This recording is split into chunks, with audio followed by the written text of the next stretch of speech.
All right, well, we're moving on now to the lymphatic system. And within that, we have immunity as well.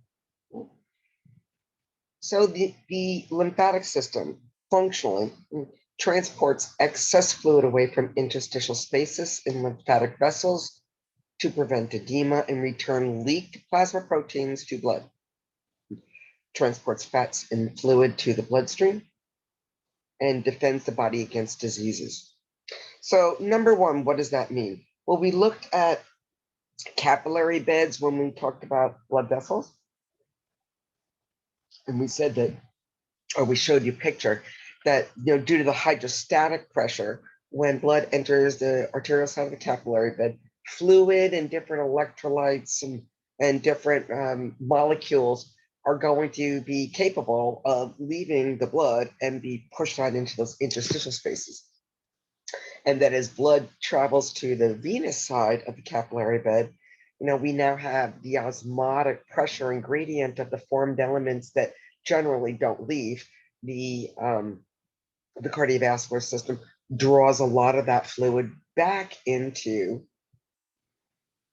the venous side of the capillary bed, to a venule, to a vein, back to the brachiocephalic, and I'm sorry, to the right atrium via the inferior vena cava. Okay.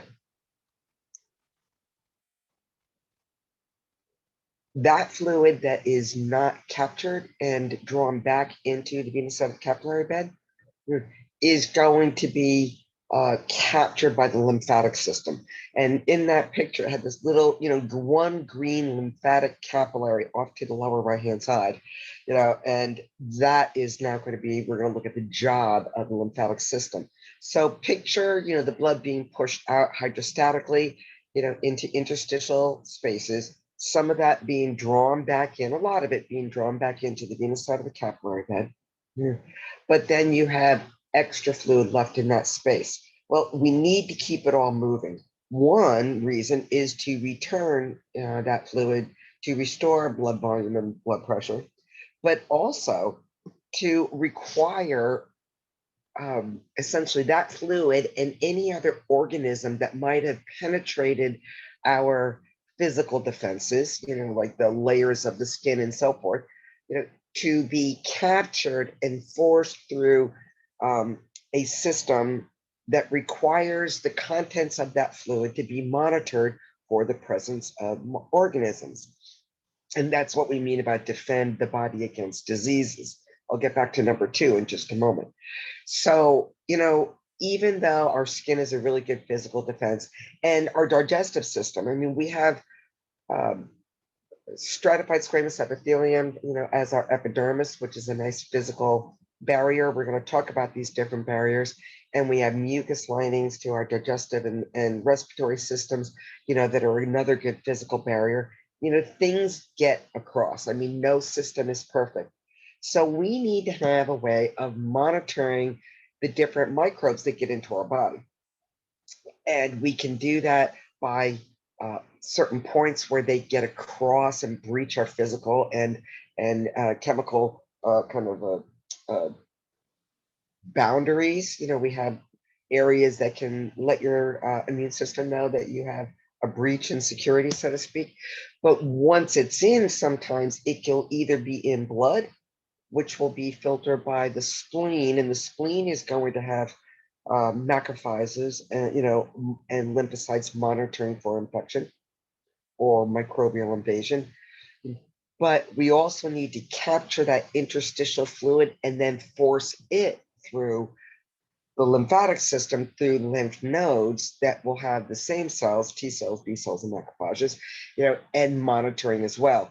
And that way, when we keep everything, the blood circulating in a forward direction and at some point passing through the spleen to be monitored, and then that fluid that we've kind of lost at the interstitial space of the capillary bed, now we force all of it to eventually be captured and drawn through another tube system and monitor for the presence of microbes there as well. If we don't do that, microbes can proliferate and your body is not aware of its presence, and now they can replicate over and over again, and then you have different types of infections. You know, sometimes it just takes a little while for your body to respond to it, and eventually your body generally can combat and kill off bacterial and viral, infections. It just depends sometimes on, like with COVID, the ability, like how strong, how sneaky is this virus to um, hide from our body's defenses. Some viruses, again, I will refer to as being more viral than others, to be more potent, essentially. Some viruses and some bacteria, they have very limited pH ranges they can exist in, and body temperatures, and temperatures they can exist in. Some are more fragile like that, where you alter the pH value, you alter the salinity, how salty, so to speak, the fluid is, temperature that they're residing in, and they may just roll over and die just based on these changes in the environment that they're living in. But some are very, very good at um, adapting to the environment, finding ways of hiding in certain areas of the body that they won't be exposed to these variables that would otherwise kill them, essentially. So they can mutate and go from one form to another. That, again, mutations are generally, some mutations can cause you to be more vulnerable, but some mutations can cause you to be more adaptive. And that's what we're finding with COVID-19, is that we're starting out in one version when we're changing to other more virulent forms, all the time. And some of them may be weaker. I mean, they may be getting extinguished before we even know it, because it's already gone, and there's no point in testing and doing, an analysis of someone that's pretty much asymptomatic. If you knew they had COVID-19, then you might be able to look at weaker strains versus stronger strains of the virus. But in any event, we have these systems in our body, by filtering blood and filtering lymphatic fluid, is to the one of the primary ways in which we monitor and alert the body of invading microbes. The lymphatic system also, as it participates in the digestive system around the small intestine, is capable of transporting fats that get absorbed.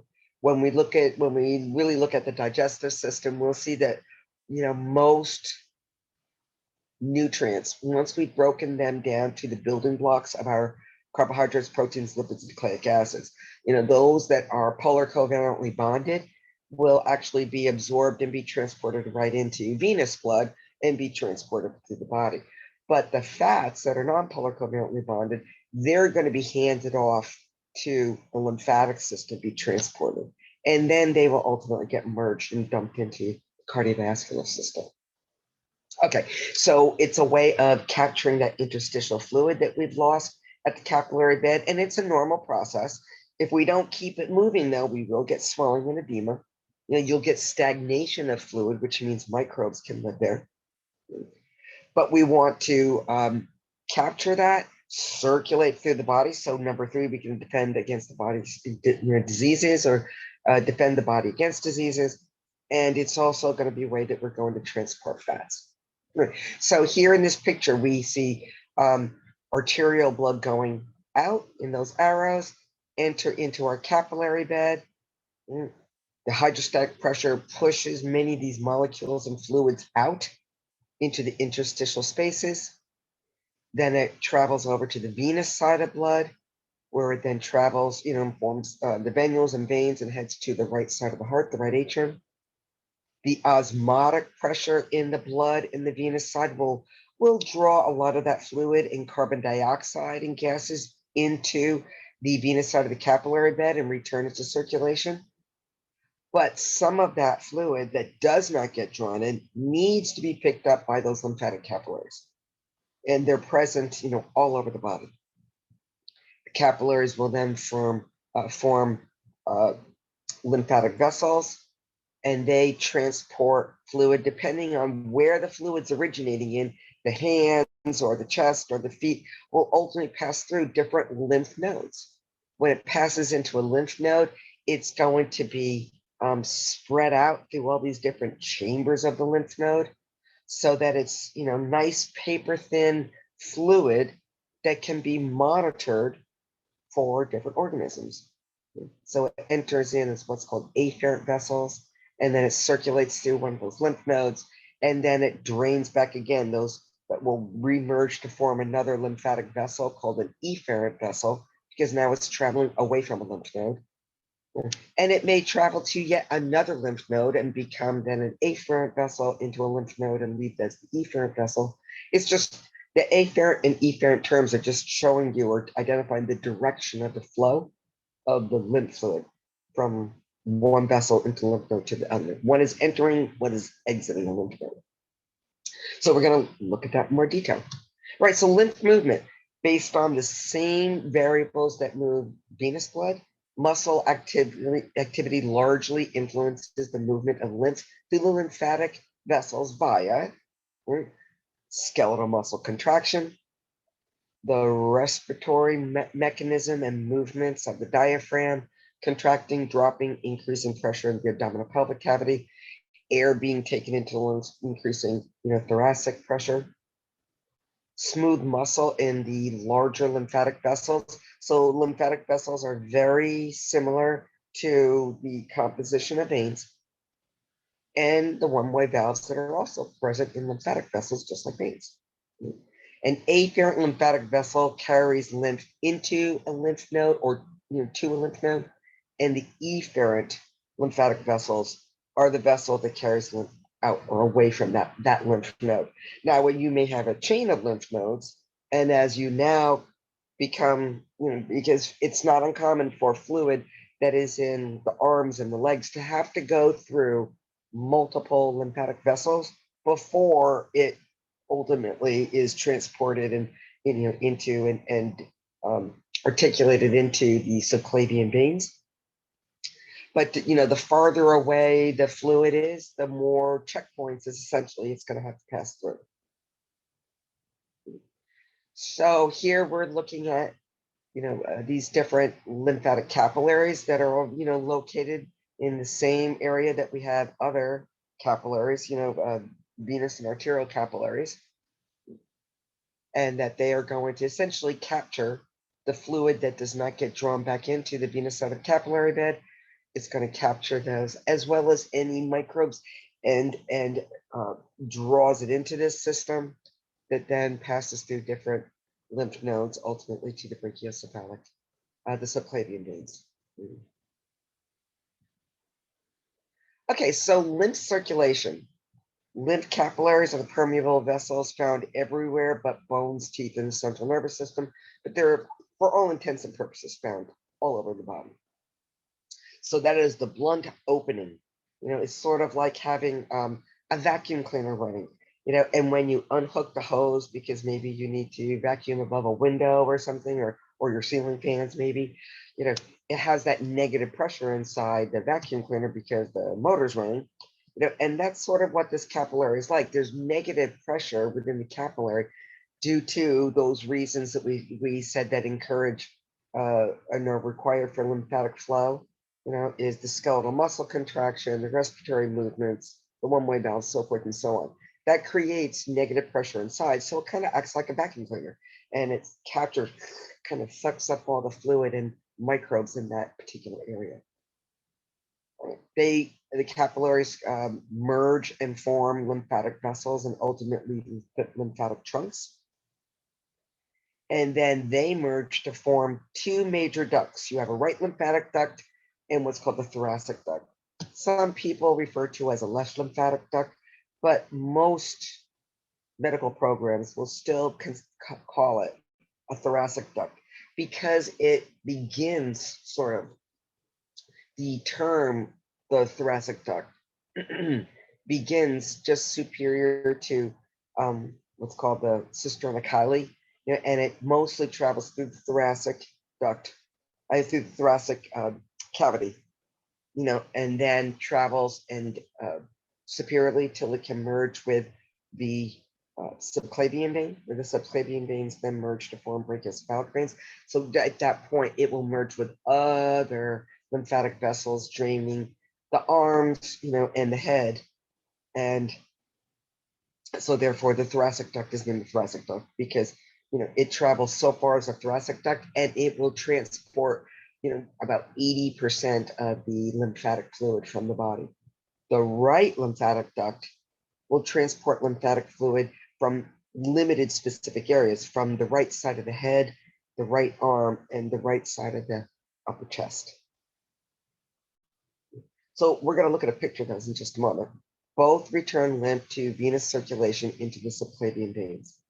The cisterna chyli is this nice, this little dilated region, in the abdomen along the pathway that these lymphatic vessels are traveling, and where some of these lumbar trunks, the lumbar lymphatic vessels are merging with other lymphatic vessels in the lower portion, of your abdomen. Where they all merge, you have an area of this lymphatic vessel that dilates to a certain point, and that accommodates more fluid that is traveling from multiple regions to then enter and not meet, like, how can I explain this? To not meet an area of resistance. You'll let that region dilate and accommodate more fluid, and then it'll narrow down again as the thoracic duct as it travels through the remainder of the thoracic cavity until finally, it comes close to articulate with the left subclavian vein, and where other lymphatic vessels will merge with it as well. But let me give you this analogy, because I meant to try to be a little more articulate about that. Is where your cisterna chyli is. All right, so here we have a picture of, a limited area of the body and the lymphatic capillaries that form lymphatic vessels, which then pass fluid through lymph nodes. These green dilated regions are your lymph nodes. So you see down here in the groin into the abdomen area, where you have the fluid that's being transported from the legs and certain parts of the abdomen, meet areas that are draining, like the backside of your lumbar area, spine, and so forth, and the sacral area. They all have to merge into one region, and that's that larger greenish area here on this diagram called the cisterna chyli. So picture two major highways merging.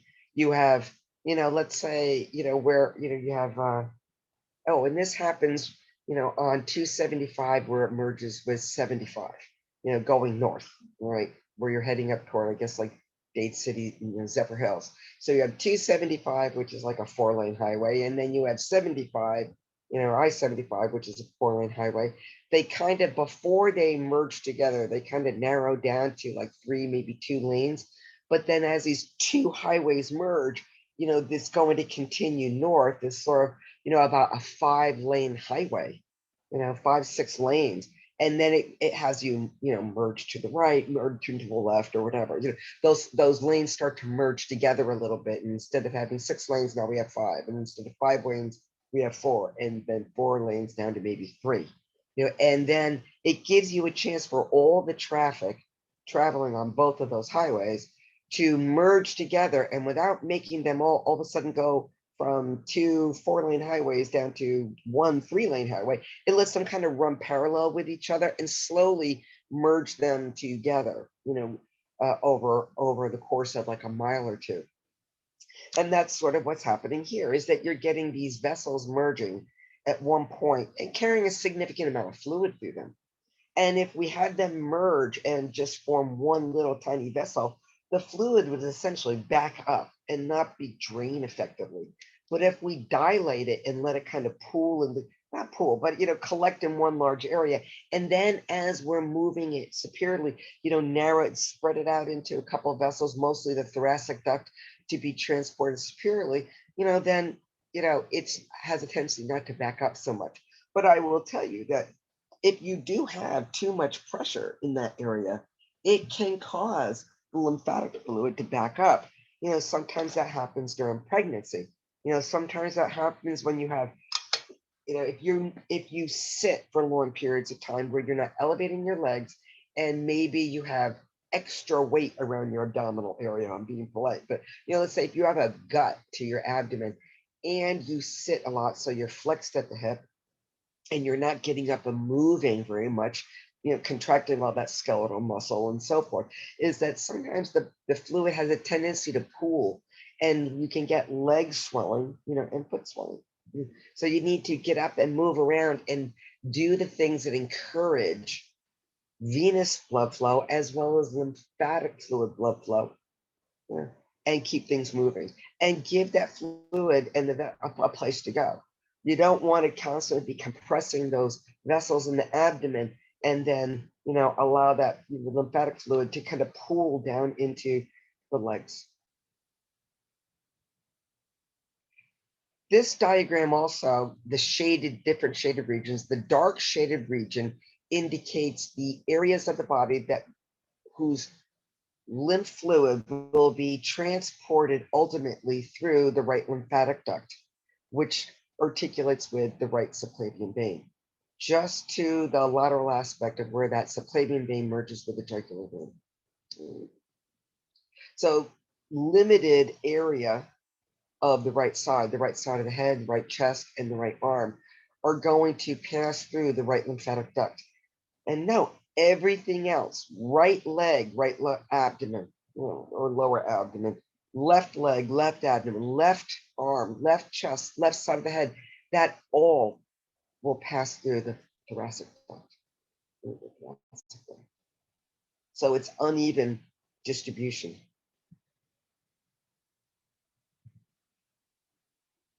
All right, when it comes to lymphatic tissue, we have the primary lymphatic organs and the secondary lymphatic organs. The primary lymphatic organs are where blood cells become immunocompetent or able to produce an immune response.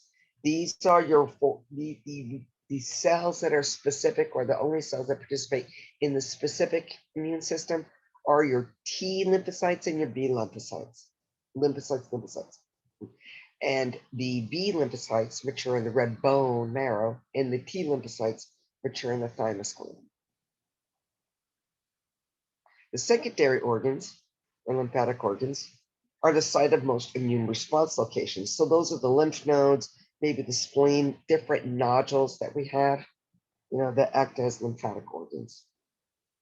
So the primary is where these T lymphocytes and B lymphocytes mature, and anything else are considered secondary lymphatic organs. Okay, red bone marrow, the site of all blood cell production. Remember that. Remember, the red bone marrow is where all blood cells come from. However, the B lymphocytes become immunocompetent in the red bone marrow. Lymphocytes that become immunocompetent in the red bone marrow are your B lymphocytes. The thymus gland is a gland found anterior and superior to the heart. Not the thyroid gland, but the thymus gland. It's found in the chest cavity, in the thoracic cavity. It secretes a hormone called thymosin, and thymosin stimulates those T lymphocytes to be active or immunocompetent, and that occurs in the thymus gland. So the thymus gland secretes thymosin, quote unquote, that's the hormone, and it stimulates the maturation process of T lymphocytes in that gland. Now, they will then enter into circulation and travel to other areas, but that's where they mature and become immunocompetent. The spleen, found in the upper left-hand quadrant, that is the largest lymphatic organ, and this is where we filter blood. Lymph nodes filter the lymph, right? That's captured from those interstitial spaces. And lymph is mostly plasma, that escaped the cardiovascular system of the capillary bed. But it probably has potentially different organisms, that maybe are the interstitial spaces for some, got in there for some reason. They maybe weren't in the blood, but now, they're going to be captured by the kind of a vacuum cleaner of the lymphatic system and forced into lymph nodes. And that's where we're going to have T lymphocytes, B lymphocytes, and macrophages detecting the contents. Well, we're going to have the same T lymphocytes, B lymphocytes, and macrophages in the spleen, because the spleen is going to filter the blood, right? Not all of it at once, but blood will pass through the spleen. And the spleen, which is part of the reticular endothelial system, has a lot of reticular fibers, but it also has a lot of white blood cells. So In the spleen is where we're going to capture worn out red blood cells and start breaking those down. Macrophages are going to do that to form that unconjugated bilirubin and transport it to the liver to be conjugated and then put in bile and eliminated. We talked about that in the blood chapter. But it's also has these chambers that, just like a lymph node, the blood is going to be spread out nice and paper thin, so none of these organisms can hide anywhere. And these white blood cells are going to monitor the blood for the same organisms, for any kind of viruses or bacteria or parasites, any foreign invaders. So it's the largest lymphatic organ of the body, has sinuses filled with blood that contain two types of tissue. We have white pulp and red pulp. White pulp is generally the lymphocytes and where they reside. And the red pulp is where we have a lot of the red blood cells, and we also have lymphocytes and macrophages there. Right? I don't ask you specifically what is found necessarily in the white pulp versus the red pulp, but if you ever get a question that refers to white pulp and red pulp of an organ, the spleen is the only one that has that. Right? It's the only one that has that. Right? So we have the same types of white blood cells as we do in lymph nodes dispersed.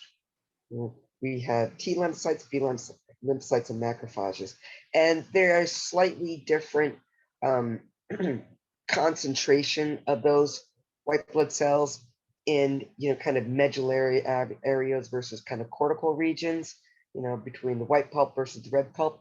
But it's not of really extraordinary importance at this point, unless you get into studying real pathology of these organs, is that they're dispersed, and the red blood cell, the T lymphocytes, B lymphocytes, and macrophages in the spleen not only monitor for organisms, but they also help break down those worn out red blood cells when they hit about 120 days.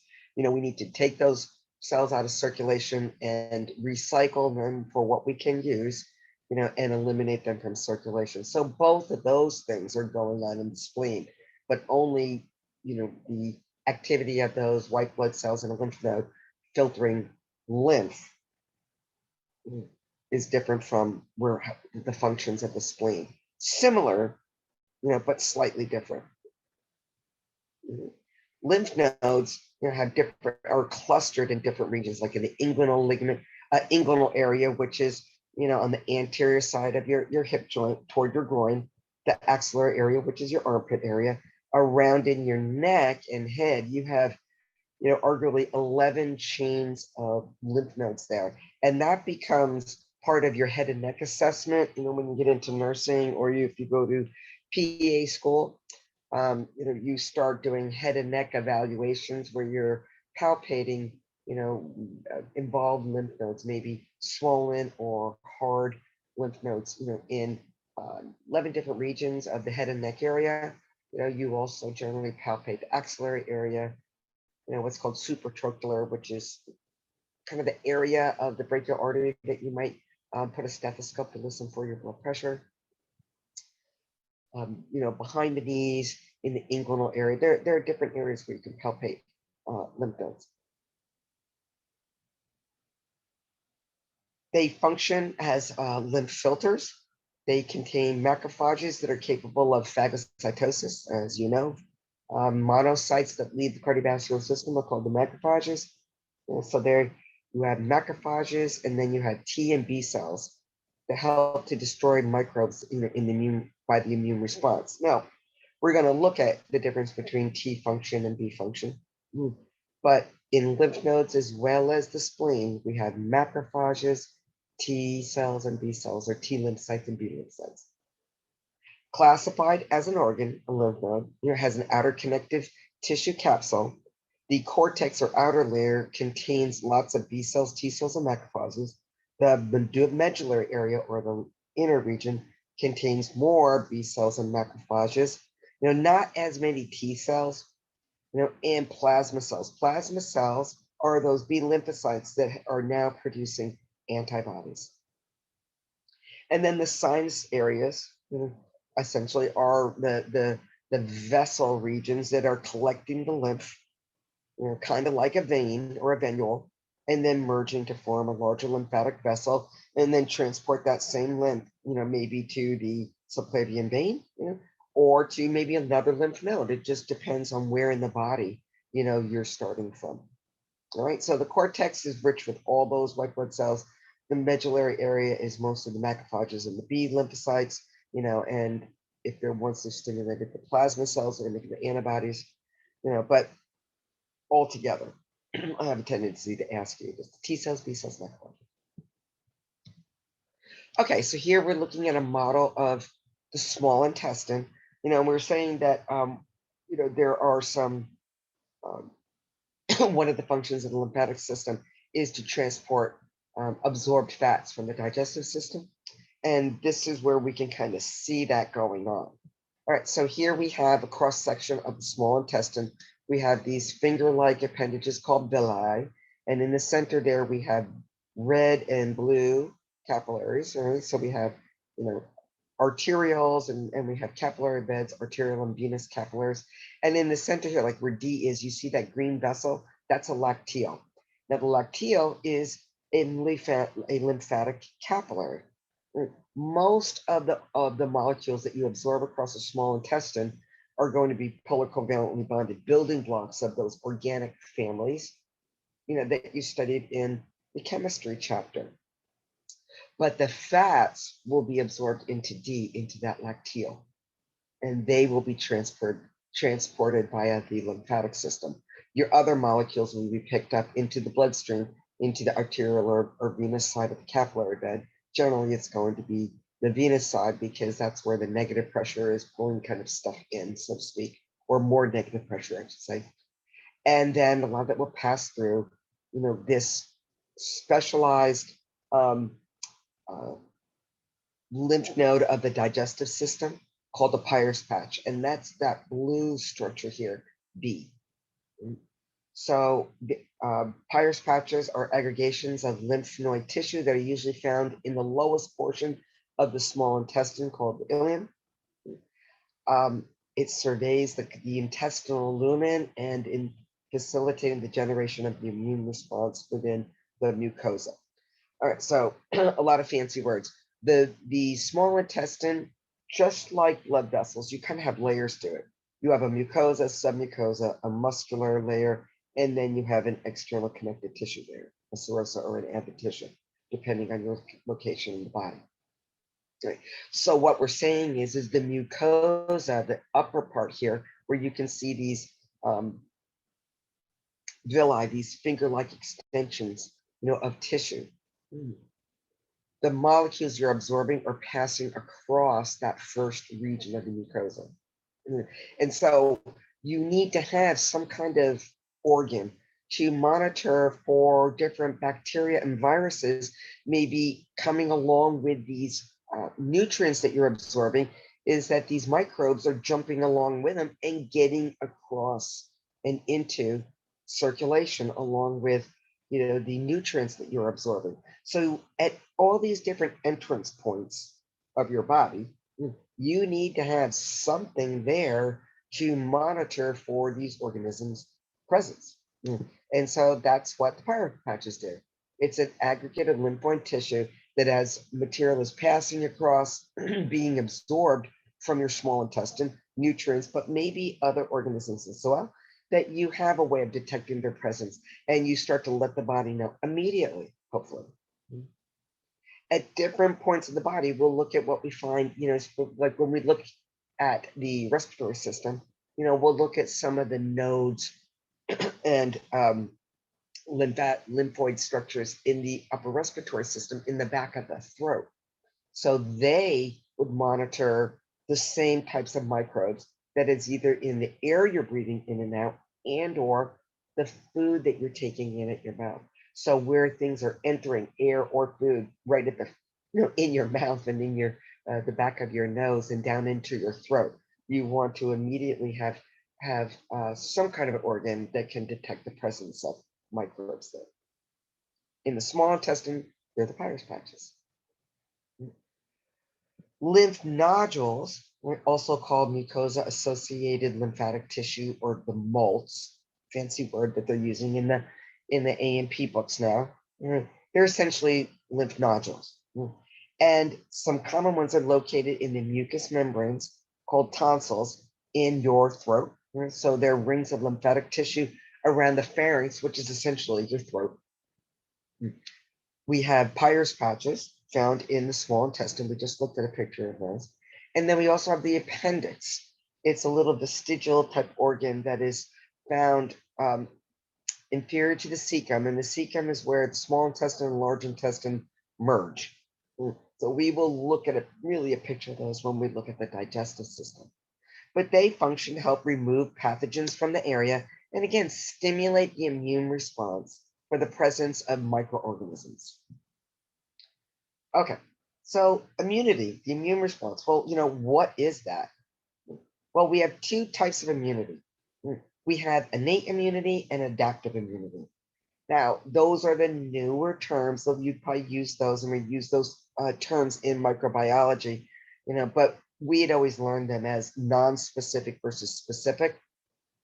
So I guess innate versus adaptive is just fine, but I still think of them as non-specific because they're non-specific because the response of the non-specific immune system happens regardless really of the type of stimulus or exposure you've had, meaning it's a generic response to a pathogen, a disease-producing microbe, or some kind of foreign substance, or some kind of event like a brick landing on your foot. A brick landing on your foot is going to cause edema, maybe some injury, some blood vessels might rupture, you get ecchymosis, or you get a bruise, and you're going to do the same things. You're going to vasoconstrict to where you're bleeding, but you're going to vasodilate eventually to bring white blood cells and different healing nutrients to the area to help it repair. So, it generally becomes red, all the characteristics associated with inflammation. It's painful, it's red, you vasodilate, are going to happen regardless of whether you dropped, a brick on your foot, whether it's a bacteria or a virus that's detected.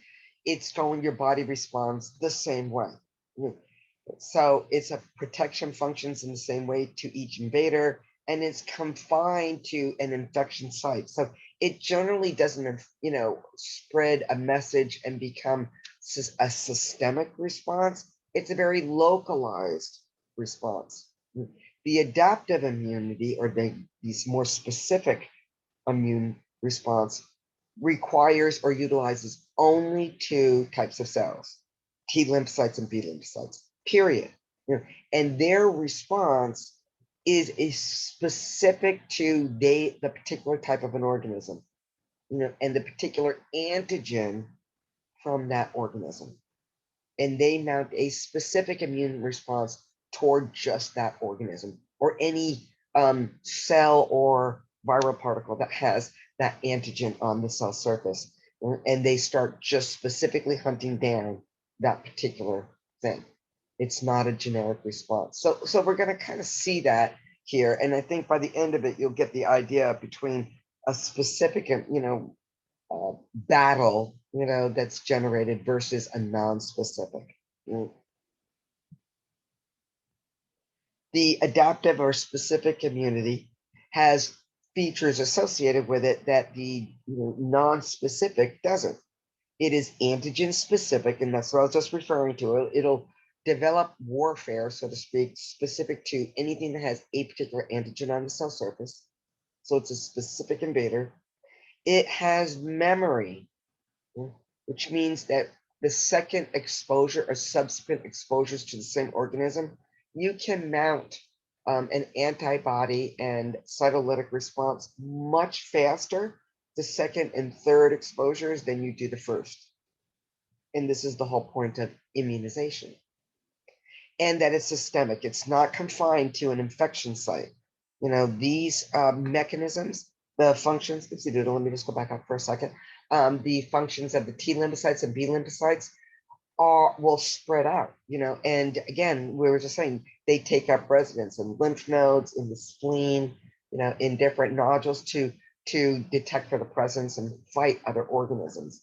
The innate or non-specific responses are going to be to the local area, that has been maybe injured. Okay, so antigens, we talked about antigens. We said that when we blood type, you had A antigens and B antigens on the cell surface. We said it's a molecule, it's a molecular stamp and identification, to identify your body cells that should be there. And if you don't have that same antigen on the cell surface, then you probably are not supposed to be there. You are an invading, cell of some kind or virus. So antigens are large complex molecules, usually proteins, and maybe part of a microorganism or a viral coat. They can either be, and antigens technically are capable of stimulating an immune response if they are not your what's called your major histocompatibility complex antigen, the antigen that you should be finding on all your nucleated normal body cells. So they are capable of reactivity, ability of an antigen to react specifically with an antibody or stimulate an immune response. Antigens on plasma membrane of nucleated cells, in our body are called the major histocompatibility complex. It is the basis for tissue typing for transplants, and for the basis of immunology, of specific immune responses. Your white blood cells are designed to recognize your MHC1 complexes, which is that stamp on all your nucleated cells. And so they're designed normally, to recognize those normal antigens. If they come across something that has anything other than that MHC1 complex on it, then it's supposed to let your immune system know to go, hey, check this out, break them down, and let's start getting rid of them, and kill them. Remember that we do have antigens on red blood cell surface, and this is the basis for that ABO Rh positive negative blood type. Okay, so this picture from your textbook talks about the innate or generic non-specific responses versus adaptive or specific responses. So look, if we look at the adaptive, a specific response or immune system, that includes the activities of either B lymphocytes or T lymphocytes, B cells or T cells. That's it. Everything else falls into a generic, innate, non-specific immune response. All right. So if you remember that the only two things that are specific or adaptive are B lymphocytes and T lymphocytes, then it makes it a lot easier. So non-specific responses or protective mechanisms are things that are found in the skin, or surface barriers that include your skin, your stratified squamous epithelium of your epidermis, mucous membranes, the fluids that we can, secrete onto the surface like sweat. But we also have internal defenses. So we have these are the non-specifics that are, not, once an organism has gotten past the surface barriers and now inside the body, these are the defenses that will participate in, generically, non-specifically, just getting rid of things regardless of the type of bacteria they are, or the type of virus they are, or the type of parasite they might be. And this is the phagocytic cells, our natural killer cells, inflammation, antimicrobial proteins that we'll look at briefly, in fever. All right, so the innate or non-specific, we have a couple different lines of defense, and really, in line of this picture we just looked at, the surface barriers versus the internal defenses. So the first line of defense, includes a lot of the physical and chemical surface barriers that prevent entry of a pathogen. The physical defenses are the exterior barrier created through the epidermis, or the stratified squamous epithelial tissue that composes the epidermis. That's a nice, thick, avascular layer, for something to have to burrow through. So that's a good physical defense and border between everything outside your body versus inside your body. And along those same lines, up on the surface of your body, we have certain chemical defenses. We have mucous membranes. When we look at the digestive and respiratory system, we'll find that that entire tube system has a lot of mucus secreted to the surface. And that becomes another, again, physical barrier for something to prohibit or inhibit a microbe to get through and burrow through. Additional secretions such as sweat, oil. Remember your sebaceous and sudoriferous glands of the epidermis and the dermis. We have secretions of the stomach, because we secrete a lot of hydrochloric acid there. We also have a significant amount of mucus there. But the acids, they can help to denature, different proteins and viruses and things. Saliva, the same way. Lacrimal fluid, the tears that you produce. All these secretions for every orifice of our body, every opening to our body. We have secretions there that are generally on the acidic side, not extreme strong acid, but acidic, a lot of mucus or some kind of fluid there that is an inhibitory for microbes. And then the pH, is naturally a means of killing certain bacteria and viruses and things. The second line of defense, right, are the internal defenses that come into play after the pathogen, whichever it may be, penetrates the skin and mucus barriers. Now it's inside. So now what do we have to do, that is non-specific to combat them? All right, well, first of all, we have antimicrobial substances that inhibit microbial growth. Right? Interferon is secreted, and that helps stop viral replication, or it interferes with viral replication. Interferon. The complement system are plasma proteins that enhance the adaptive immune response. The complement system is a multiple system, a cascade of responses that produce what's called C5 proteins, and they are very active for a chemical put into circulation to let other areas of your body, like other white blood cells, to maybe follow that chemical pathway, to that there's some kind of organism or microbe has been detected. And it helps enhance their ability to find the microorganism and to elicit a response. Transferrin, so ferrin, ferrous means iron, and trans means to transport. So transferrin interacts with iron. It captures iron and binds with it. And in doing so, it reduces the availability of iron in blood, and that inhibits bacterial growth. So bacteria like to use iron, the iron that's in your blood. If you can bind with a lot of that iron with transferrin, and then different organs can still use that iron. It can be transported to the liver, to red bone marrow, where we can use that iron to make more red blood cells. But you can quickly bind to a lot of the iron that's in there and essentially starve out the bacteria because they want to use it as well. We add the phagocytes. Remember, the neutrophils and the macrophages or monocytes were the phagocytic cells. They're alerted by chemotaxis and then bind to microbes and engulf it. Chemotaxis are some of these chemicals that can be released by either the organism themselves, but also through the complement system to let the neutrophils and macrophages know where these organisms are located.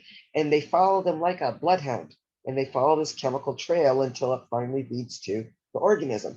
And then they can phagocytize it, and then they break it apart and they take the antigen from the surface of that microbe, and essentially put it on the outside of its own plasma membrane, and they take that as an antigen presenting cell to the lymphocytes. And then we'll talk about the helper T cell, being kind of the receiver of that, and then the helper cell, which is a lymphocyte, T lymphocyte, stimulates B lymphocytes and the T lymphocytes, to make a particular antibody or cytolytic enzyme to kill that particular antigen. All right, so back to where we're starting from is that the neutrophils and the macrophages, will generally follow this chemical trail back to where these organisms are, phagocytize them, and then become what's called antigen presenting cells. Natural killer cells are a small population of lymphocytes defending against viruses and cancer, but especially cancer cells are very important. They secrete cytolytic substances called perforins that destroy the infected cell. So we have a population of these lymphocytes that act as what's called natural killers. And they'll do this with viruses, but they're very good at identifying cancer cells and killing them before they can replicate over and over and over again. Because, as most of you know, cancer cells do not conform to some of the same influences that affect our normal body cells from replicating too often. So there are things that allow our normal body cells to replicate as needed, so to speak, at a certain rate. But cancer cells have a tendency to replicate faster than normal, more frequently, and your natural killers can't kind of keep up with, picking them off and taking them out of circulation, and then cancer develops. But these natural killer cells, I think I read somewhere, and I don't remember where, or maybe, is that cancer cells pop up probably minimally every 6 months in your body, and your natural killer cells generally find them and take them out of circulation. These substances they release in kind of a vesicular form are called perforins, and is essentially releasing a digestive enzyme onto the surface of these cells or viruses, and it breaks them down, so they can't survive. They break down their membranes or their outer coatings. And so they're very vulnerable, and then they're unable to survive and they die. This shows a picture of a macrophage. Isn't this cool? A macrophage uses its cytoplasmic extensions to pull rod-shaped bacteria toward it, and then it phagocytizes it, which now becomes what's called a phagosome. And the lysosomes, remember the lysosomes were the organelles in a cell? On the models, those were the blue jelly beans. They contain digestive enzymes. Well, that lysosome will merge with the phagosome and kind of unlock and squirt out its digestive enzymes onto the surface. And just like a perforin did, will kill the bacteria. Kind of punches holes in the membranes of the bacteria so that their cytoplasm and things all ooze out and they die. This is a sequence of events that you're looking at. One of the more than likely this is supposed to be a macrophage, but it's a phagocytic cell, and when it comes in contact with some kind of pathogen or microbe, that does not have the right antigen on its cell surface, it identifies as a foreign antigen, right? Then it incorporates it, phagocytizes it, takes it inside, where now we call that a phagosome. It's a phagocytic vesicle. And then a lysosome merges with it. And, it opens up the interior of the lysosome to the phagosome. And then the lysosome is able to secrete those or kind of squirt those digestive enzymes onto the surface of the bacteria. And it breaks it down, kills the bacteria. And then lastly, it exocytotically merges with the plasma membrane of that white blood cell, and then it eliminates the contents of that digested material out into the extracellular space. Okay, our second line of defense. So we talked about the first line, and we're still in the second line of defense. What are the different defenses once this microbe gets into the body? Is we have inflammation. The last two are inflammation and fever. So we have, different proteins, that can be antimicrobial substances that can be secreted. A lot of those are proteins: interferon, transferrin, complement system. We have the phagocytic cells, neutrophils, and macrophages. We have inflammation, redness, pains, heat, and swelling. Right? These are non-specific tissue responses to injury to aid in tissue repair. Signs and symptoms: redness, pain, heat, swelling. And then we have fever. right? Systemic response to invading microbes, right? Increased temperature increases the reaction rate to aid in repair, but also inhibits microbial growth. Remember that if you increase the temperature in an area, that you denature proteins, and it can have the same effect on bacteria and microbes. It somewhat increases the effectiveness of transferrin and interferon, so it speeds up how those work as well. All right, then we go to the adaptive immunity. Adaptive immunity, different from the non-specific immunity, is very specific. So features of it include specificity, the ability of the body to recognize specific invaders, right, from its own body cells, right? And it recognizes those antigens as being foreign. They're not a normal MHC complex kind of an antigen. They're an antigen that is going to stimulate an immune response. Right? So it identifies this antigen as being foreign. Adaptive immunity has memory, which means that we have cells and information about that particular organism left over after it's been eradicated, so that when we get exposed in subsequent time, we can mount an immune response very rapidly. And it involves only the T and B cells and the T and B lymphocytes. We have two types of adaptive immunity. It's called cellular versus humoral immunity. Cellular immunity is the immunity that's going to be mounted by your T lymphocytes using these cytolytic granules or chemicals. Humoral immunity, humoral means using the fluids of your body. And it's the B lymphocytes making the antibodies and secreting them into plasma. And wherever blood circulates, it's going to circulate these antibodies. That is your humoral immunity. So cellular or cell-mediated immunity is using the T lymphocytes, and the humoral immunity is using the B lymphocytes and the antibodies they form. All right, so cellular or cell-mediated immunity is directed against antigens inside a cell, viruses, transplanted tissues, and some cancers, and involves the T cells, the helper and cytotoxic cells. Involves the T cells. Humoral or antibody-mediated immunity is directed against the antigens on the outside of the cells, provided by antibodies present in the body fluids, and involves the B cells.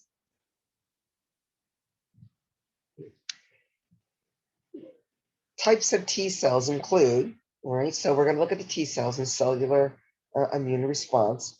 We have helper T cells, cytotoxic cells, and memory cells.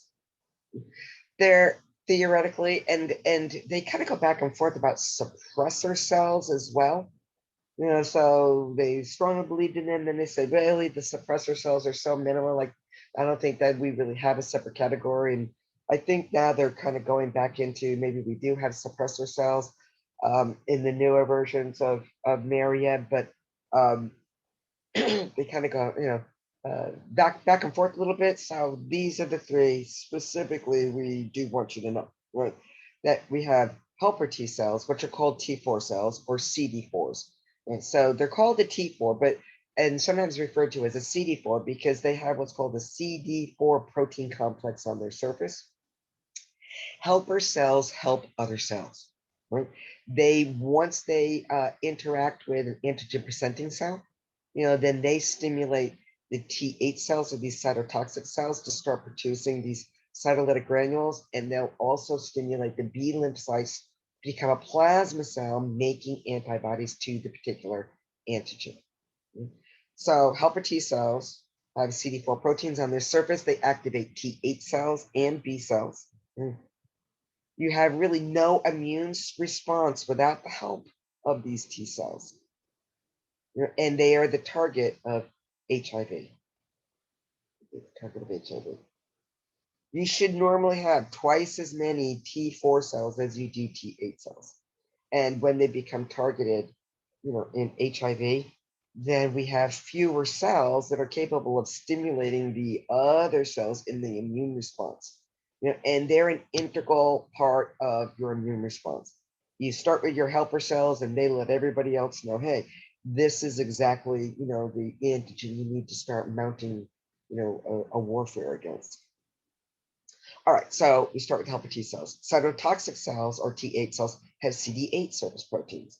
They release a variety of granules that enter the target cell membranes, causing them to rupture.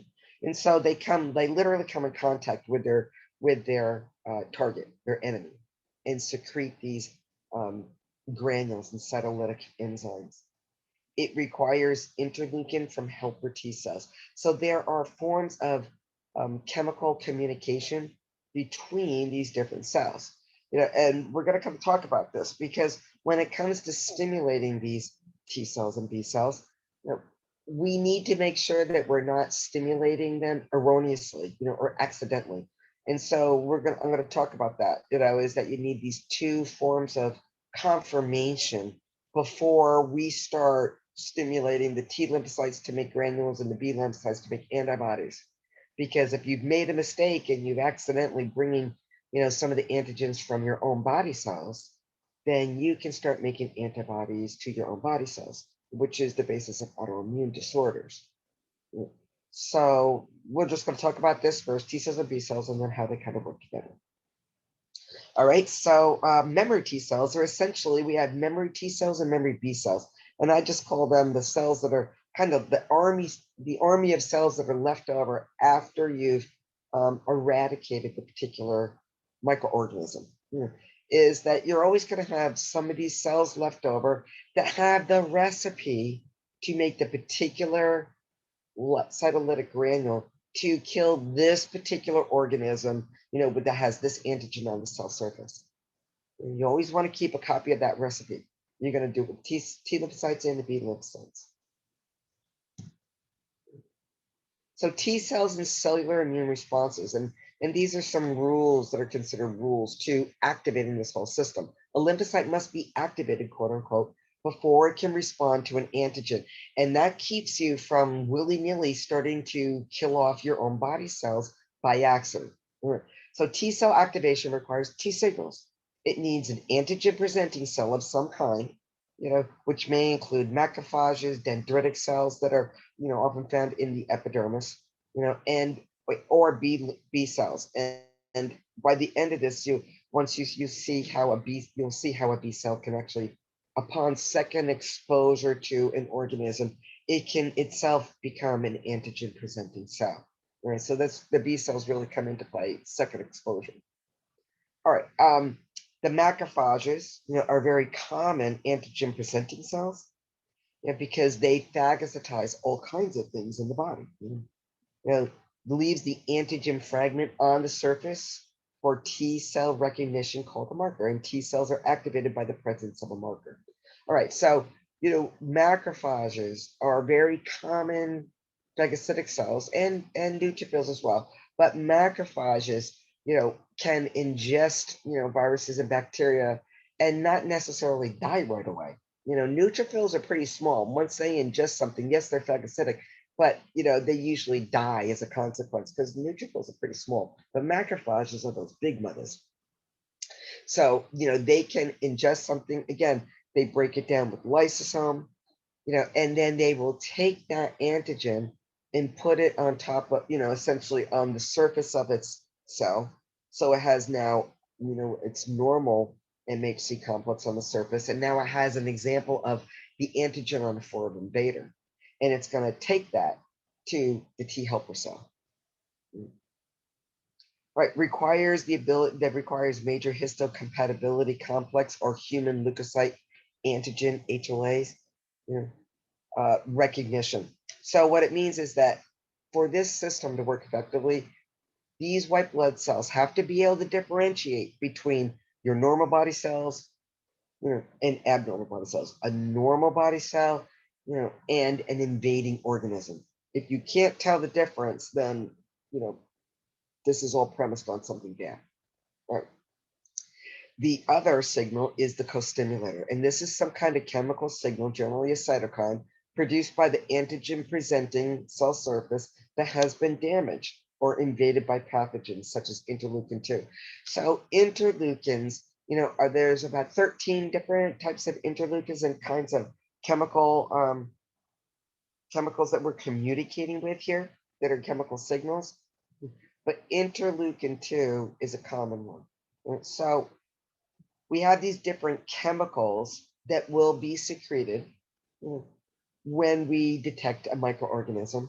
And between the antigen presenting cell and then the presence of these other chemicals like interleukin 2 that will be released, that is the confirmation. Okay, this is definitely an organism we need to start developing an immune response toward. Humoral immunity, or the activities and production of the antibodies, involves B cells that remain in lymphatic tissues like lymph nodes in the spleen and lymph nodules. Antibodies interact, with the antigens that triggered its production. So a foreign antigen is detected, the B lymphocytes are going to make antibodies specific for that antigen. The limitation to the humoral immunity is that it's limited to the body fluids. So unlike, some of the other white blood cells that can, squeeze out and travel through different regions, some interstitial spaces, is that the antibodies are going to remain, really in plasma, essentially. So we produce two types. We have the plasma cells, which are essentially an activated and sensitized B lymphocyte that now has the directions or needs to make an antibody to specifically produce an antibody that can lock and key bind to the antigen on this invading microorganism. And then we have the leftover cells, which are the memory cells, or B lymphocytes left over after eradicating the virus. Later exposure can cause them to differentiate into plasma cells, and now they just automatically start manufacturing the same antibodies they made before. So even though these B lymphocytes and T lymphocytes are specific to a particular organism, it doesn't mean you're only combating one organism at a time. It just means that there'll be a line of B lymphocytes and cytolytic cells, T lymphocytes, that are going to proliferate and make granules to one particular organism. Not a bunch of different ones, they just are specific. But you could have plasma cells and T lymphocytes making specific antibodies and granules, to, like 100 different viruses or bacteria, like all at once. Now, basically, it's going to be viruses because that's really what you're responding to, the lymphocytes do. But you understand what I mean, is that yes, you have one, plasma cell and one line of cytotoxic cells that are really designed to kill off one, particular organism. But that doesn't mean that you might not be producing antibodies to 5, 10, 50 different viruses that you have gotten exposed to, even in small amounts, over the last few months. All right, that takes us to a Kahoot quiz. We're not going to do that here because there is no one live in here, but generally we would do this in the classroom and just have a couple quiz questions based on the content we just covered. Okay, so we're getting closer to the end. We're going to keep kind of rolling. Antibodies. You need to know these 5 classes of antibodies and their general functions, especially for microbiology. Right? But antibodies, their actions include neutralization, just like, when we looked at the antigen antibody reaction, agglutination that occurs when we systematically apply different anti-sera or antibodies, into an unknown blood type to determine whether you had A or B antigens or even Rh antigens on the cell surface. Well, we're going, that's what we're talking about, is if we make a specific antibody to bind with an antigen, we're going to get precipitation. So antibodies act to neutralize, they block receptor sites on viruses so they can't bind to a host cell. That's, one of their functions.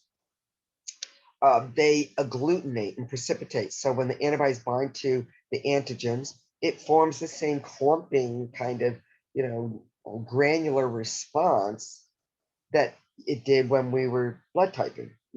And once you bind them up, then, you not only localize those, you can secrete different chemical substances like different, chemicals that will attract even more cytolytic cells.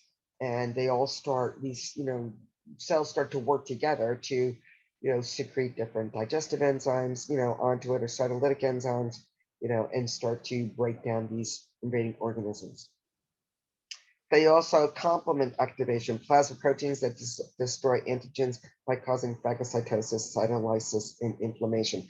So antibodies also work with the complement system to enhance, your immune response by encouraging phagocytosis of these organisms, breaking them down as I described, and to also stimulate inflammation, because that will allow more blood to migrate to the area and to bring with it more white blood cells. All right, so how do antibodies work? They free flow in plasma, just like the anti-A's and the anti-B's did. And when they come across, an antigen that is capable of binding specifically with the tips of that antibody, those variable regions, then it starts to coat the surface of them. Some antibodies cause pathogens to agglutinate, clump together.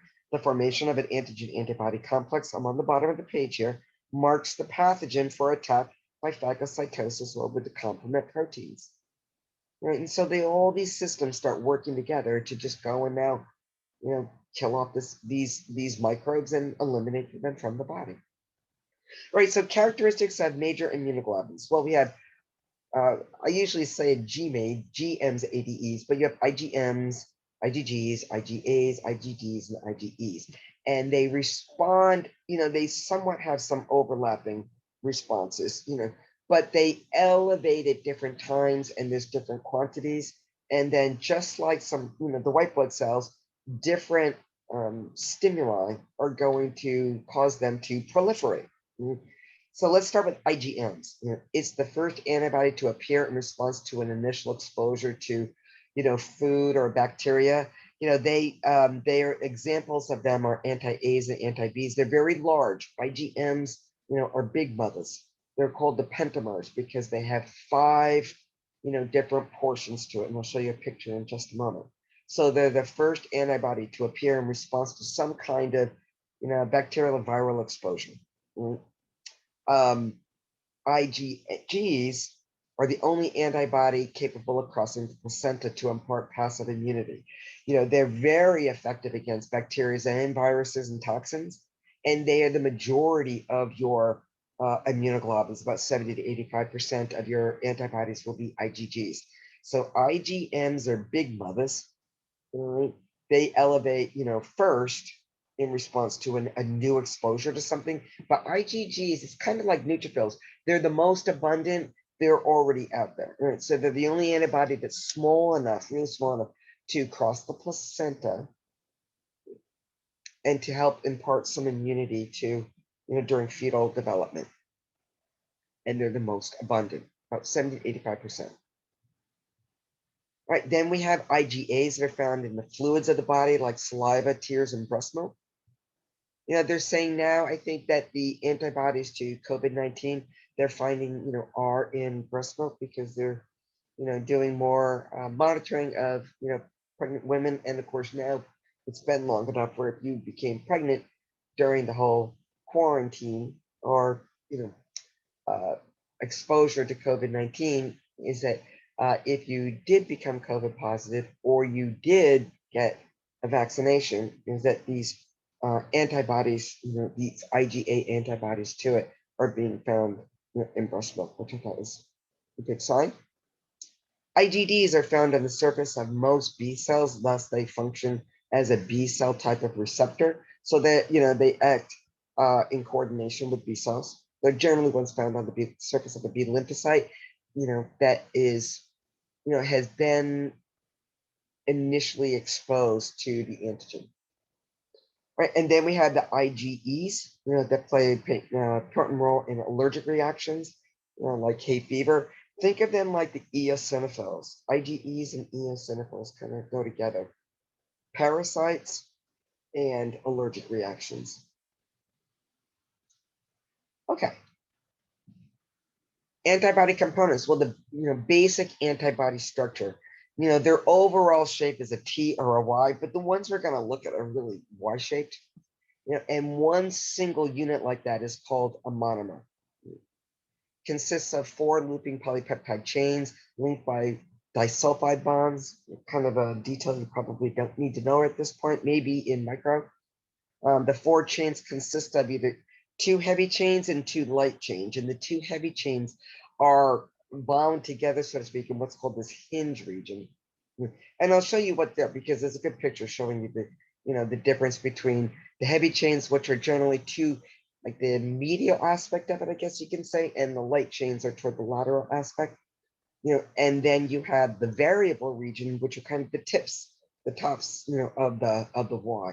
And it's those regions that will be specifically shaped, right, to interact with an antigen and create what's called the antigen binding site.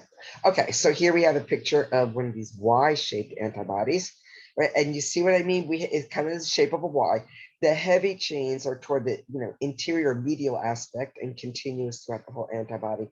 And then the ones in kind of the purple, to the tips of the Y, those are your light chains. All right, so you have the heavy chains in the center. You have this hinge region where the two Y's kind of meet in the center. And then you have your light chains. To the tips of your heavy light, the tops of the 2 branches of the Y, those are your antigen binding sites. You'd have them on both of those, but it's just indicating the one on the left-hand side, right? It's there that will be specifically shaped, lock and key, for the antigen and antibody. Right? So here we have examples of a monomer, a dimer, and a pentamer shaped. Right? They're all Y-shaped. However, a single unit is called a monomer. That's the shapes of the Ds and the Es and the Gs, and the Gs are most abundant. The dimer, the only one that has a dimer shape is an IgA. So you have 2 Ys that are kind of on the horizontal and bound together. But look at the IgM pentamer. That's a big one. It has 5 monomers attached to a central core area. That allows an IgM to bind to many different antigens. So it works really, really well. IgMs elicit very strong antibody responses, antigen antibody responses. They're very efficient. So you have the single monomer, you have the dimer, which is the IgA, and then the pentamer. So, if you remember that the big mother is an IgM, just remember the dimer is an A, then any of the other ones that you can remember would just fall into the monomer category. But here we see one antibody. You can see, okay, here's that Y shape. We have the heavy chain to the center, the light chains laterally. And then look at the tips of those Ys. Those are your antigen binding sites. Those are the specific regions. And so here they give you some examples above that of different shapes of antigens. You could have the green kind of a diamond shape. You can have the tan one that's, I don't know what kind of shape that is, kind of looks like an upside down anvil. But depending on the shape of the antigen binding site will complement it. So you have a lock and key specific fit there. And that's why antibodies are so specific, because their tips are designed to bind to really one antigen and one antigen only. All right, homeostatic imbalances and different, are only clinical reference really in here. Parasitic infections by worms such as Ascaris and Schistosoma. You'll look at the parasites in microbiology. They're pretty freaky. They require different immune attack strategies. Worms that are too big for a regular plant attack, precipitation, lysis, by complement, agglutination, or neutralization. IgE antibodies still play a critical role in the worm's destruction. So when the IgE antibodies that are going to interact with the parasites will bind to the surface of these larger worms and marking it for destruction by eosinophils. Right? So eosinophils, IgE antibodies. Eosinophils bind to exposed stems of the IgE, which triggers them to release their toxic contents onto the prey and lysing it from the outside. Isn't that pretty cool? So they're just going to all start attacking it on the outer surface, even though it's really large, because some parasitic worms are quite large. Okay, immunological memory. So we have our initial response or primary response and then a secondary response. So the primary or initial response is the first time you come in contact with something. We were saying when it came to blood is that the anti-A and anti-B antibodies, or the A antibodies and B antibodies, are the only antibodies you automatically start making, once your liver becomes functional about, 6 months, a little before, a little after, birth. Right? Once you start getting exposed to particular viruses, now you start making antibodies to them. And to have a strong immune system, you need to be exposed to small quantities of these different things over the whole course of your life, and it works best that way. If you get exposed to a small amount, your body detects its presence. You generally never create a single symptom, but your immune system starts developing antibodies in these T lymphocytes, the cytolytic cells, in preparation to kill off the few that you have there before they start to replicate, let's say, and now you're going to have immunity. The first response, however, takes time. So the binding, the first response includes the binding of an antigen to a cell that causes T and B cells to be activated. So we start with that antigen presenting cell, and the confirmation, the other chemicals that must be released to then stimulate the helper cells to take an example or copy of that antigen to the T lymphocytes and the B lymphocytes. And they start to multiply and differentiate very rapidly to make the antibodies required in the cytolytic cells. Right? Cytotoxic Ts, helper Ts, and plasma cells, eliminate the initial infection, but it takes a little time. Right? Memory T and B cells are used in the next exposure. So, to specifically make those antibodies when you've never seen them before, and the cytolytic granules, it takes some time. You kind of have to be able to make a certain type of granule, test it out. You have to clone these lymphocytes into more, let's say, plasma cells once you get the shape of the antibody, correct. And you need to be able to, start from scratch and build these like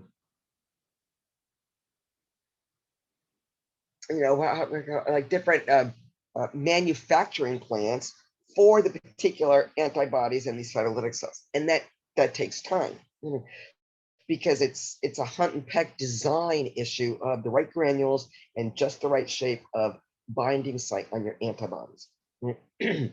But once you have that in your memory, let's say you get exposed a second time, right? Well, now all you have to have are those antigen presenting cells, and the T lymphocytes and B lymphocytes go, oh, I know who those are. I already made the antibodies to those. I now quickly just start, cloning and making more plasma cells and cytolytic cells rapidly. And now, boom, you are in business. You don't have to go through the whole production portion, and research and design, so to speak, to make your product. You just kickstart those factories and they start pumping them out. And they not only pump them out faster, they pump out way more than you ever produced the first time.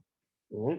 So the secondary response are subsequent exposures. Memory T and B cells are in place. They quickly are activated to fight the antigen, faster, more prolonged, and more effective than the primary response. So here in this picture, I actually need to get a new, picture for this, because it really takes longer than this. They're showing you, the number of days from 0 to 56 on the x-axis, I think, and on the y vertical axis, we have the antibody titer, like how many antibodies are present in plasma. So a day 0 day says this is your first exposure to an A antigen. And here we have the first blue wave is our primary response. And it shows the maximum antibodies kind of maxing out around day 9 or 10. Really, this should be shifted over a good to about, I'd say, 12 to 14 days, where you really you start making antibodies rather quickly. It doesn't take you too long just to recognize and start making them. But first response, it takes a couple weeks, generally, to really start getting into the maximum response area. Not that you didn't start making them, but maximum response. And that period between first exposure and maximum response, or let's say, let me give you an example of this. Let's say you did get an immunization, and you got a shot for, let's say, the COVID-19. What they're saying is that when you have your first shot, you start on, and I guess let me just take that back. COVID-19 isn't really a good example because we're really not. It's an okay example, but we're not using the same mechanism. So let me give you an example of a regular flu shot, because the regular flu shots up until the COVID-19, we generally, a flu shot would have a form of dead virus in the in the injection. You sometimes use some live viruses, but it's common to use a small quantity of a dead attenuated virus, which means it's a dead virus. We're going to use that antigen, and we're going to dilute it. So we're not giving you you're not getting a really big dose. You're getting just enough particles to stimulate your immune system to start making antibodies to it, without making you ill. Right. And that's the nice thing about immunizations, is that it really can't, they're generally dead viruses. So like 99% of the time. So you're not, I believe, that's always what I'd always learned, is always the dead virus is far more common. And even if it were a live virus, it would be so minimal that, again, they experiment with exactly how much you would need to stimulate the immune system versus how much you would need to actually get sick from something. Most immunization responses are due to the other proteins that are carrying the antigen. And sometimes you can have responses to those particular proteins allergically, mind you. But in the case of the COVID-19 immunizations, it's using a different mechanism other than using either a live or dead virus that's attenuated.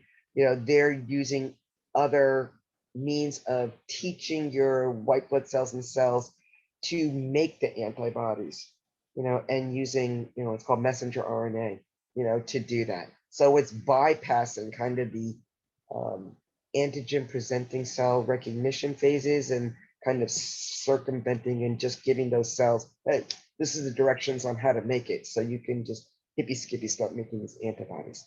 But in any event, let's say we were live virus, dead virus, normal flu type of vaccine, or Hep B, Hep C, type of a vaccine. Right? You have about 2 weeks, we call like this window, where you got exposed versus you're making the most antibodies you're probably going to make from that first exposure.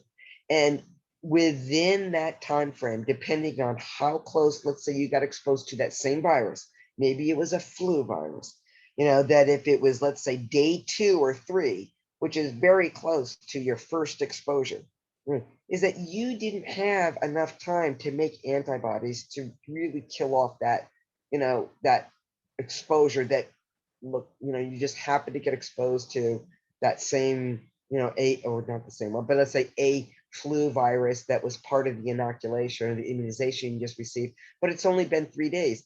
You didn't have enough time to really start doing, making antibodies to it. And so you're going to get that form of flu or cold, whatever it is. So there's a period of time, we call it the window, where you are developing and making those antibodies. But if you get exposed to that virus, you're probably going to be susceptible to having some kind of symptoms, either a greater or lesser degree. So, if you are exposed maybe around day 10 to 14, more than likely you might feel a little run down, but it's probably going to pass. It pretty much is telling you that your body is doing what it's supposed to do. It has antibodies that's fighting this thing, and thank goodness, because some of them are already out there. But you might, it might start to drain on your body a little bit. You might start elevating temperature a little bit because your body is detecting something foreign, because there is something foreign in there. But you end up responding to it and generally not getting ill at all. But whenever I have, and I'm teaching this, I always try to tell students that there are always people who, it's sort of coincidental. if you get a flu vaccine, like the regular ones that we're talking about, prior to COVID-19, if you just happen to get exposed to the flu, or one of the strains that is part of the immunization, but you get exposed very, very shortly after you get immunized, is that more than likely you're going to get either a mild or severe form of it. It's you just didn't have enough time. But once you hit about week, 2 weeks, you will generally have some kind of reasonable immune response. And that, a good 2 weeks to a month really guarantees you that you're in good shape. Right. So the first response, you can say, it takes, I would say, a good 2 weeks before you make the maximum number of antibodies you're going to make from your primary response. But let's say you get exposed again. Right? So here, the blue line says about day 28, second exposure to antigen A. And let's say it's, even 6 months later. It doesn't really matter. All right. Now look how quickly that blue line, I guess you would say the slope of this line is very rapid, and very intense. You not only respond and you have that slope after the exposure, the black arrow, almost immediately within days, and then look how many more antibodies you make. So the secondary immune response to antigen A is faster and larger. If we get exposed to a different antigen, like in the case of B, then you go through the same response, that you did with A. It takes a good at least week to 2 weeks, good 2 weeks before you mount, the maximum response. Acquiring adaptive immunity. So active immunity is the primary response activated when you make antibodies, and passive immunity essentially is acquiring antibodies from another source. All right, so active immunity means one way or the other, you make the antibodies. All right, so there's two different ways you can acquire what's called active immunity. We either have natural acquired active immunity or artificially acquired active immunity. So naturally acquired active immunity is the way we normally get sick from like colds and viruses and things. I have come across the virus, a significant quantity, enough to get in my body and start to replicate, because they invade our normal body cells and they live off our normal bodies, and they use all the good internal machinery of our body cells, and kind of suck them dry like a parasite. So this is kind of the old-fashioned way of just getting a virus, a viral infection of some kind. Right? You get exposed to it, you feel ill, maybe have a temperature, you make antibodies to it. After about a week to 2 weeks, this generally, is going to pass. Just let it run its course, so to speak. Artificially acquired active immunity. All right, so active immunity, I'm going to make my own antibodies, but what is another way I can get exposed to that virus? Through a vaccination. All right, so a vaccination is going to be a small quantity, an example of the antigen for a particular virus. It gets injected in you. Your body recognizes it. Your body doesn't generally even know it's there, and it starts making antibodies inside of those cells. Now, I will say that with the COVID-19 immunization, some people were symptomatic. I had the two immunizations, Pfizer, yeah, and I felt some injection soreness, and I've had a little bit of fatigue, but I never had any kind of elevation of body temperature. People will say, oh, I had a fever and it was like 100.5. And I'm like, well, technically fever is just about 100.4 and higher body temperature. But you did have an elevated body temperature, mild fever. That's because your body is working, it doesn't last very long. Most of these changes in most people, are because these symptoms they had is because your body's responding to it. And they're generally very short-lived, only a couple days, like 2. If it's anything longer than that, then again, it could be that, yes, you got your immunization, but, very shortly after you got your shot, you actually got exposed to a COVID positive person, and maybe you're having a mild even form of the COVID.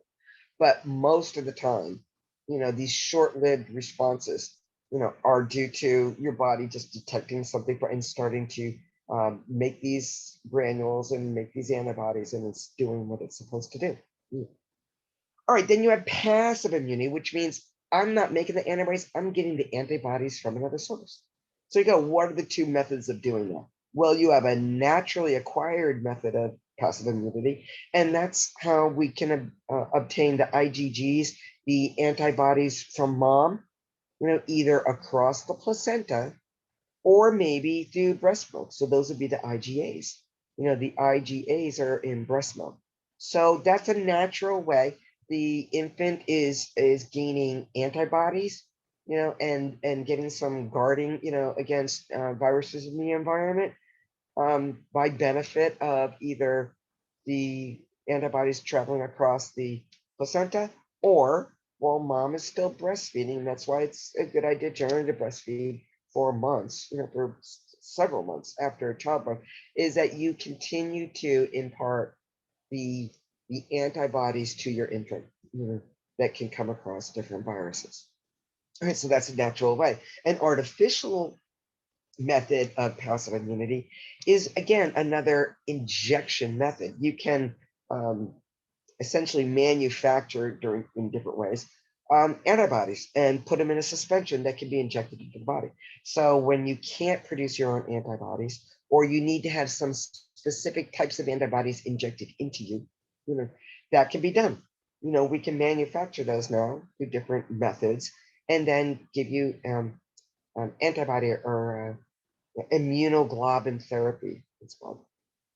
Women who are Rh negative, that are pregnant, and they may be pregnant for the first time, and they're concerned whether or not that the fetus is Rh positive, Rh negative. As long as the mother has not been sensitized to making any of those Rh antibodies, you can get their ROGAM, and that is essentially antibodies to inject in the body, combined with any of the red blood cells of the fetus that might get across. If they were Rh positive red blood cells that might somehow get into mother's circulation, you just put antibodies to it, and they bind to it before mom can detect the presence of an Rh positive blood in her system. And again, it'll keep her nice and safe. She will never, hopefully never, as long as it's done properly, is never make anti-D antibodies. Okay, so here we have humoral immunity on top. We have active methods, passive methods, right? Active, acquired, naturally acquired is infection contact with the pathogen the old-fashioned way. Active, remember, this is all, you make your own antibodies. We get a vaccine, dead or attenuated pathogens injected into the body. That's generally what a vaccine is, with the exception of COVID-19, uses a slightly different mechanism. Or not slightly, a different mechanism, but effective mechanism. Passive methods mean you don't make the bodies, you're going to get the antibodies from another source. So naturally acquired, or examples are the antibodies passed from mom, across the placenta or in breast milk. And artificially acquired means injection of exogenous antibodies, gamma globulins. So antibodies, immunoglobulin therapy, antibodies that are manufactured or gathered from another source and injected into the body. FYI, you can go through here. These are good to study for your locations of your lymph nodes, especially for nurses coming up, that are gonna, or people who want to get into the nursing program very shortly. These are different regions. Cervical axillary, supratrochlear means above, like it's in the elbow area, it's something like above the bend of the elbow. Inguinal pelvic region, abdominal, thoracic. Of the head and neck region, there are multiple chains: preauricular, postauricular, occipital, superficial cervical, deep cervical, posterior cervical, supraclavicular, submandibular, submental, parotid, and tonsillar. Yep. For people who go into PA school, at least, you need to know each of those chains. And so it's good to have an appreciation for that. Now you have a better understanding of the next time you get a physical exam, which you'll have to do to enter, get signed up on to enter into any of the health sciences degree programs when you get into those programs. And now when they're palpating around your jaw, under your mandible, around your ear, behind your ears, back by your underneath your occipital bone, around your sternocleidomastoid. You recognize your sternocleidomastoid, right? Is like what they're looking for. Hypersensitivity or allergic reactions. This is helpful to understand too, because when you do, you can have different degrees of reactions to different antigens that are detected in your body. We have type 1, type 2, type 3, and type 4 hypersensitivity reactions. So a type 1 hypersensitivity reaction occurs within minutes. So most of the way these are typed are not necessarily the severity of the response, but the amount of time it takes, or very little time it takes, to stimulate some kind of response. So when it happens virtually immediately, within minutes of contacting an allergen, that's what we call a type 1. Right? Symptoms include hives, hay fever, asthma, eczema, gastric disturbances, and maybe even anaphylactic shock. Right? So it's the speed. When you come in contact with this allergen, you have a very rapid response. Bee stings, things like that. Type 2 reaction takes, some time. It says 1 to 3 hours. And I would say even 1 hour is a lot. I would say depending, because a transfusion reaction is an example of this, I'd say within about 15 minutes to a couple hours, because transfusion reactions, depending on what aspect of matching up blood is not right. For instance, am I transfusing type B blood into a type A person? Do I have RH, positive blood being put into an RH negative person who's sensitized? It just depends. But you can start seeing signs of a reaction in 15 minutes, of transfusing blood. And that's why when you learn how to transfuse blood, is that you are monitoring vital signs every 15 minutes until you're done transfusing, that unit of blood. So you have two people signing off on body temperature, heart rate, blood pressure, all your vitals, because you're watching and you're looking to see if the patient might have a reaction to the blood that's being transfused in there. And you start by taking a baseline before you even infuse the blood, or you start transfusing blood, I guess you should say, and then you monitor every 15 minutes going forward. A type 3 hypersensitivity or allergic reaction generally takes a few hours. And this is where I'd say, yeah, that's a good 1 to 3 hours to develop. They usually are immune complex reactions using IgMs or IgGs. Antibody complexes cannot be readily cleared from the body. And I would use the example of rheumatoid arthritis, damage of body tissues. Rheumatoid, it doesn't have to be a massive response like maybe a transfusion reaction might elicit. And not all transfusion reactions are extreme, but when you do have mismatches of A, B, O, and RH positive, RH negative, they happen usually very rapidly and very severely. But when you have that kind, if you are making a chronic low amount of antibodies to some of your own normal body cells, which is again what's happening in rheumatoid arthritis. You make fewer, and then as it progresses unchecked, you make more and more antibodies. But it's the long-term destruction and breakdown of joint surfaces, parts of your synovial joints and joint surfaces that happens in rheumatoid arthritis. And so you're making this low-grade chronic number of antibodies to your own body cells. Type 4 reaction is what's called a delayed reaction, like in contact dermatitis. And an example of that is poison ivy, maybe, or if you have ever had a reaction to maybe some soap or bleaches that were used like in sheets or your clothing, like if you switched soap and now you're allergic to detergent, laundry detergent, or maybe, you're staying in a hotel and the products they use to wash, sheets and towels is something you're allergic to. There's a component in it that you're allergic to. It takes a little while, usually about 48 hours or so, but you will start to see skin eruptions. little vesicles, like vesicles are like little fluid-filled bubbles, on the surface of your skin. In poison ivy and in sometimes in the contact dermatitis, they'll be in a very linear orientation, but it can be diffuse in kind of a round blotchy area of these skin skin eruptions. And that's a delayed reaction. If you rupture the vessels, especially like in poison ivy, you're going to spread that toxin kind of to different areas of the body, so it will spread.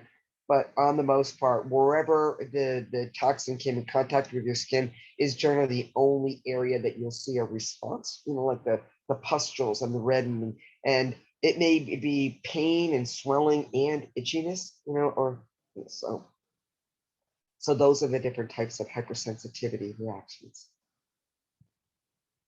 Different autoimmune disorders. The immune system fails to distinguish self from non-self, and the body produces antibodies called autoantibodies and cytotoxic T cells to attack the body's tissues and organs.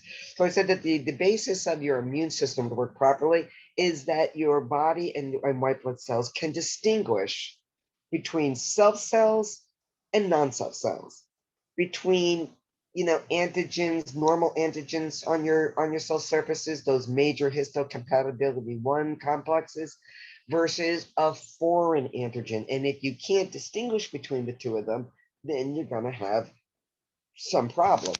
You're going to possibly start making antibodies to some of your own body cells for different reasons. So, when that happens, these are an example of different autoimmune disorders, or what might be considered autoimmune disorders. Glomerulonephritis, Graves' disease, type 1 diabetes is definitely, autoimmune disorder. Hemolytic anemia, multiple sclerosis, myasthenia gravis, pernicious anemia, rheumatic fever, rheumatoid arthritis, SLA, systemic lupus, ulcerative colitis. And so you might know someone, or someone, in your family, or someone that has been diagnosed with one of these, and now you can kind of have a little better appreciation of what that person is experiencing. Gives you some of the symptoms, and the antibodies against. So yeah, it's not, and some of these are, I would say, if you know someone that has them, then they're not totally rare. Especially diabetes 1, DM1 is not a totally rare by any means disorder. But anyways, I think it's just interesting to see those. Rheumatic fever, not very common, but it can happen. Rheumatoid, yes. Lupus, yeah. Multiple sclerosis, absolutely. Okay, so that is the end of your lymphatic and immune chapter.